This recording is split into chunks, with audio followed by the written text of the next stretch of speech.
अस्सलामुअलैकुम ख़वातीन व हज़रात, उम्मीद है आप लोग खैरियत से होंगे।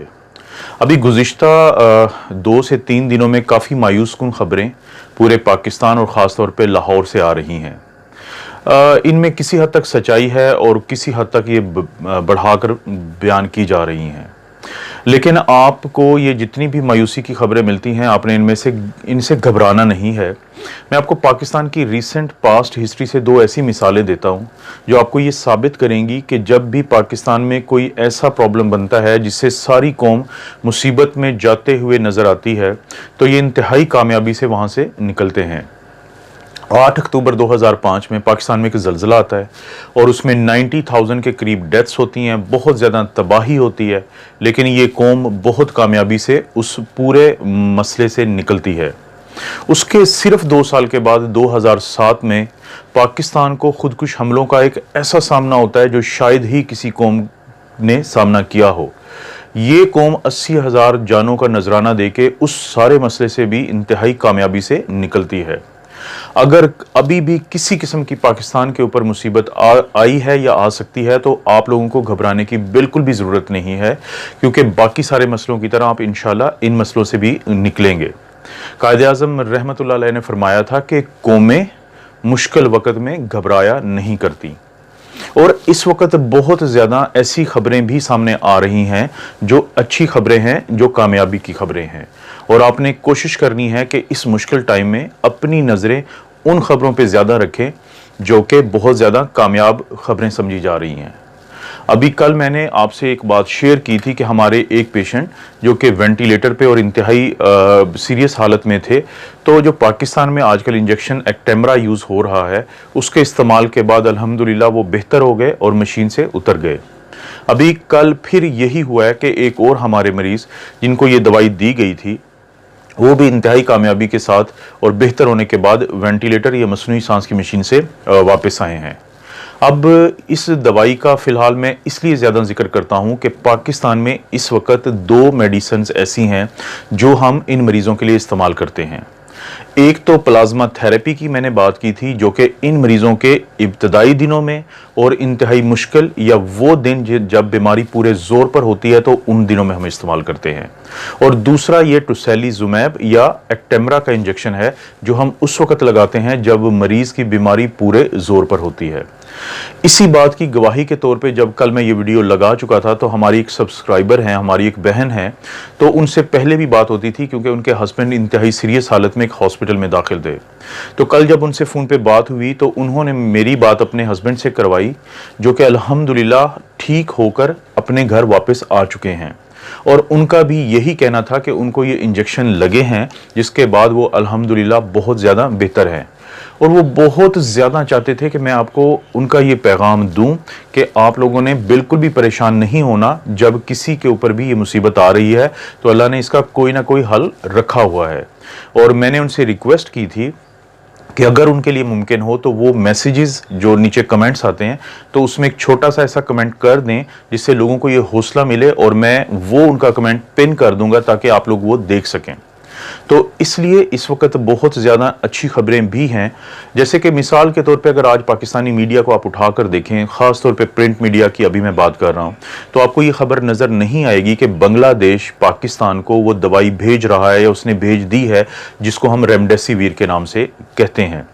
इब्तदाई तौर पे जब गिलियड साइंसेज या गिलियड फार्मास्यूटिकल्स ने ये दवाई तैयार की और इसके ट्रायल्स में बहुत ज़्यादा बेहतरी नज़र आई, तो इंडिया, पाकिस्तान और बांग्लादेश की एक एक कंपनी से इनका मुआहिदा हुआ कि ये लोकली प्रोडक्ट तैयार करेंगे। लेकिन पाकिस्तान की कंपनी फिरोजसन और इंडिया में अभी तक ये दवाई क्योंकि तैयार नहीं हुई थी, और बदकिस्मती से पाकिस्तान में केसेस बहुत ज़्यादा आना शुरू हो गए, जबकि बांग्लादेश की एक कंपनी जिसको बैक्सिग्मो कहते हैं, और उस कंपनी ने, जो कि एक फार्मास्यूटिकल कंपनी है किक्समो, तो उसने ये दवाई बेमसिविर के नाम से बना दी। तो अब पाकिस्तान की एक कंपनी जिसको हम सर्ल कहते हैं, वो ये इंपोर्ट कर रही है दवाई बने बनाई, ताकि वहाँ से आते ही ये पाकिस्तानियों के इस्तेमाल में आए। अगरचे इसकी कीमत शुरू में ज़्यादा होगी, लेकिन ये बहुत ज़्यादा इतलात आ रही हैं कि हुकूमत इसी बात का एहसास करते हुए इन दवाइयों को सब्सिडाइज्ड रेट पे, कम रेट्स पे मुख्तलिफ लोगों को या किसी हद तक फ्री भी लोगों को मुहैया करने का प्लान कर रही है। इस वक्त हमारे पास 3 ऑप्शंस हैं और एक ऑप्शन का हम वेट कर रहे हैं। ऑप्शन नंबर 1 जो रेमडेसिविर अभी आ जाएगी, ये बीमारी के इब्तदाई दिनों में बहुत अच्छा काम करती है। ये एक एंटीवायरल ड्रग है, जब वायरस आपके जिस्म में जाता है और अभी वो अपनी जो पूरी एक नुकसान पहुंचाने की मुहिम को शुरू कर रहा होता है, तो ये दवाई उस वक्त काम करती है। अगर आप एक ग्राफ बनाएं और उस ग्राफ को 2-3 हिस्सों में डिवाइड करें, पहला हिस्सा वो है जब ये बीमारी का आगाज होता है, दूसरा वो है जब ये पूरे जोर पे होती है और तीसरा वो है कि जब ये खत्म हो रही होती है।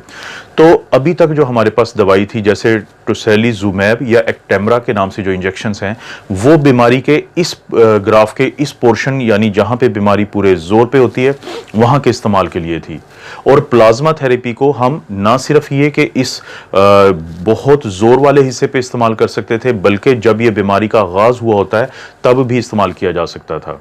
लेकिन रेमडेसिविर की खसूसियत ये है कि वो तमाम मरीज जो अभी या तो ऑक्सीजन पे गए हैं या नहीं गए या उनको कम ऑक्सीजन चाहिए है, तो अभी उनको ना तो वेंटिलेटर की ज़रूरत पड़ी है, ना वो नॉन इन्वेजिव वेंटिलेशन पे यानी बाईपैप या सीपैप पे है, और ना ही हाई फ्लो नेजल कैनुला पे है, यानी उनको कम ऑक्सीजन चाहिए। तो उनके लिए ये इंजेक्शन बहुत ज़्यादा कार आमद है। तो जो तीसरी फेज या तीसरी एक ऐसी दवाई जिसका हम इंतज़ार कर रहे हैं, वो इन अलामात आने से पहले या जिस्म में वायरस के दाखिल होने से पहले है। और ग्राफ के ये इस हिस्से में पड़ती है कि जिसको हम कहेंगे वैक्सीन। और क्योंकि वैक्सीन के आने का टाइम सितंबर के करीब करीब है, तो अगस्त सितंबर में ये वैक्सीन इंशाल्लाह आ जाएगी। जब ये वैक्सीन इस पोर्शन को पे मरीज़ की मदद करेगी, इब्तदाई दिनों में रेमडेसिविर मदद करेगी और उसके बाद टोसिलिजुमैब मदद करेगी, और इस पूरे अरसे में यानी जब वायरस जिस्म में दाखिल हो जाता है से लेके और जब तक मरीज़ रिकवर नहीं करता, तो प्लाज्मा थेरेपी जो कि अब लोग बहुत ज़्यादा आगे आ रहे हैं और डोनेट कर रहे हैं, वो मदद करेगी। तो उम्मीद है ये इसमें हमें खैर की चीज़ नज़र आ रही है। तो इसलिए इन दिनों में जबकि हर तरफ काफ़ी ज़्यादा मायूसी है, तो आप लोग मायूस मत हों। आप उस चीज़ पे ज़रूर नज़र रखें जो कि पॉजिटिव चीज़ें हैं, जो मुस्बत चीज़ें हैं। लोग इस वक्त बहुत ज़्यादा घबराए हुए हैं, और मेरी रिक्वेस्ट है लोगों से कि जब हुकूमत सब्सिडाइज्ड रेट पे या इंतहाई कम कीमतों पे या किसी हद तक फ्री ये दवाइयाँ मुहैया करेगी, तो वो अपने इर्द गिर्द उस माफिया पे भी नज़र रखें। यहाँ पे एक और किस्म का माफिया है जो इन दवाइयों को कोशिश करेगा कि या तो वो इनको छुपाए या वो इनको स्टोर करे, ताकि फिर किसी वक्त वो इन दवाइयों को ज़्यादा नरखों पे या ज़्यादा रेट्स पे बेच सके। लेकिन इन तमाम लोगों को ये बात जहन में रखनी चाहिए कि अगर हुकूमत ये दवाइयाँ प्रोवाइड करती है इंतहाई कम रेट्स पे या फ्री किसी हद तक, और वो लोग इसको रख लेते हैं, वो उन लोगों तक नहीं पहुँचाते जिनका ये हक है, और उनको नुकसान हो जाता है, तो यकीन माने कि क़यामत के दिन इन लोगों का गिरबान उन लोगों के हाथ में होगा जिनको इनकी इस हरकत की वजह से नुकसान होगा। तो ये खुदा खौफी के दिन है। आप कोशिश करें, हाँ, सब लोगों से रिक्वेस्ट है कि नज़र रखें, और वो लोग जो ये हरकत कर सकते हैं उनसे एक दरख्वास्त है कि वो ऐसा कुछ ना करें।